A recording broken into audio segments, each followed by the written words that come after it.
Et moi, je pense qu'il faut placer les choses sur le plan historique.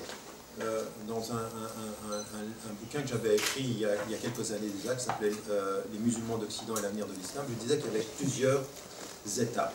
La première des étapes historiques, elle est normale, c'est-à-dire que quand les gens sont venus s'installer, qu'ils soient venus du Maroc, de Turquie, d'Algérie, d'abord on s'est souvent reconstitué en groupes nationaux.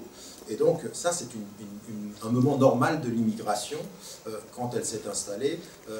Après il faut la dépasser. Elle a été, à un moment donné c'était ceci, et qui était lié aussi à des syndicats. Il y avait toute une structure à un moment donné de la présence des immigrés qui était plus liée à la nationalité, parfois par l'emploi, par les syndicats. La deuxième étape historique, elle a été aussi de voir apparaître des associations musulmanes dont l'essentiel a été, à un moment donné, de penser à la mosquée, de penser à la pratique. Pratiquement toutes ces associations ont commencé à se constituer autour de projets de mosquées localement, pour que les gens aient des mosquées.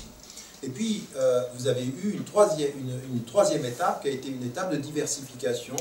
C'était des associations religieuses, des associations estudiantines et tout ceci. Tout ceci est normal dans l'histoire d'une installation historique quelque part. Et ça va continuer, puisque l'immigration ne va pas s'arrêter d'une part, et d'autre part, il est normal qu'il y ait des associations religieuses qui s'occupent des besoins d'une communauté religieuse. Maintenant, la quatrième étape, historiquement, et qui devrait être celle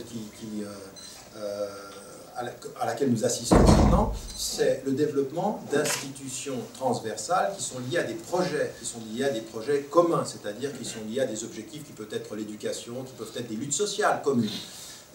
Et ça, c'est une étape qui est en train maintenant de se réaliser. On a pu le voir dans un certain nombre de pays.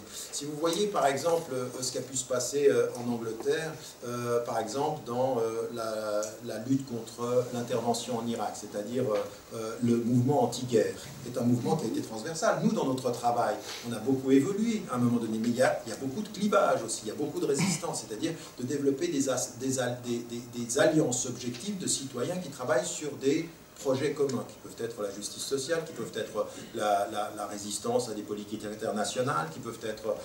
Ça, c'est une étape, mais si vous voulez, historiquement, on ne peut pas aller plus vite que l'histoire, mais il faut aujourd'hui qu'on développe d'autres types d'alliances qui soient, si vous voulez, partout, je vais vous étonner, mais partout, il faudrait que les citoyens de confession musulmane parlent beaucoup moins de l'islam comme seule référence et beaucoup plus de principes ou d'objectifs sociaux et politiques comme étant le moteur de leur action.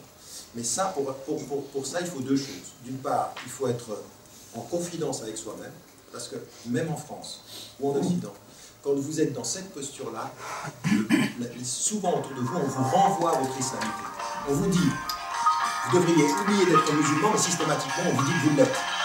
Donc on vous renvoie à cette identité-là. Et donc c'est aussi aux actrices et aux acteurs sur le terrain de commencer à développer ceci. C'est extrêmement difficile. Vous savez pourquoi? Parce qu'un des grands défis, je ne sais pas si Alain pourra confirmer ça, c'est l'absence de connaissance mutuelle et de confiance mutuelle. Il y a énormément de méfiance. Et donc, c'est par la pratique de cet engagement autour des projets qu'on arrivera à s'en sortir, puis dans le dialogue. Mais il faut qu'on fasse plus de ce point de vue-là. Et je pense que l'un ne va pas forcément contre l'autre. Ce sont des moments de l'histoire qu'il faut